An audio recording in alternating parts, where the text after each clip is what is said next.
Good morning, everybody. It's Pitter the Potter in Maggie Valley, North Carolina, and we're going to finish up this turning series I've been working on. We started out here with a we're doing a covered jar, and here's the pot that we threw the other day, right here. And here's the lid that we threw for the pot the other day. And what we're going to do now is we're going to put the two pieces together. So I've got my Griffin grip here, which I always use a Griffin grip. And we'll set this on the wheel here.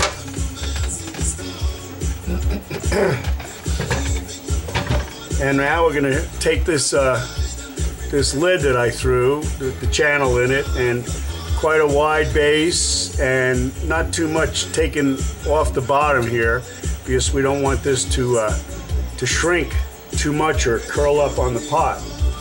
And now what we're going to do is we're going to fit this lid to the pot and see how it looks. Well, what happens now is I see that right here where the joinery is almost touching the pot. So what I'm going to do, but the lid itself fits really nice. It just fits perfect. So what we'll do is we'll take the lid and we're going to clean up the inside channel just a little bit. And we're going to use our Griffin grip, which is stuck as usual in the morning. So we'll take our spray bottle of water and just put a little water. Come on, baby. Put some water in the holes here. Come on. Lost my prime. Put a little water in the holes here and should start this pot. Oh, what is going on here? Phooey. Alright, well, I guess what? We'll do an alternative method. Just come in here with a little water. Just drop the water into the grooves here. And should instantaneously free up there we go, freed up our wheel space here for the Griffin grip. I know a lot of folks don't like these Griffin grips, but I really like it. And today you'll see we're also playing different music here. By the way, now that I've got the Griffin grip on the wheel, now the piece is totally centered. So what we're going to do here now is we're going to take a trimming tool, small trimming tool right here. Let's see where we got one really good for this particular. Where'd that little guy go? Oh, here it is, right here.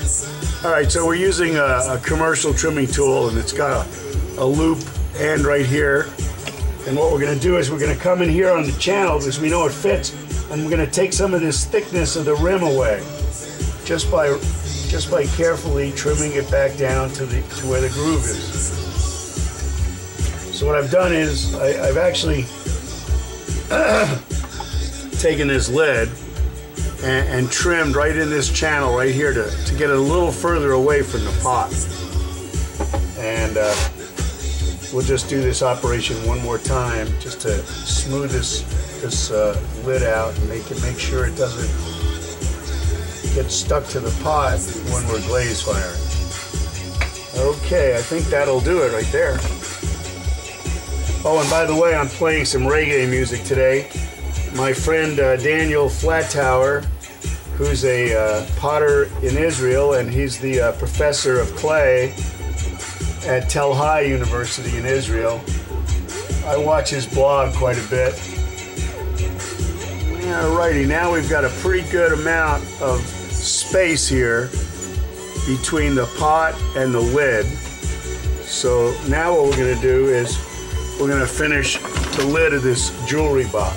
So same basic situation here, and we're going to trim the lid. So I use my pin trick when I'm trimming on pieces. So I'm going to push a single pin in the back and another pin here on the side, which gives me the thickness of clay I'm going to need. I'm going to set this down and tighten up my Griffin grip here.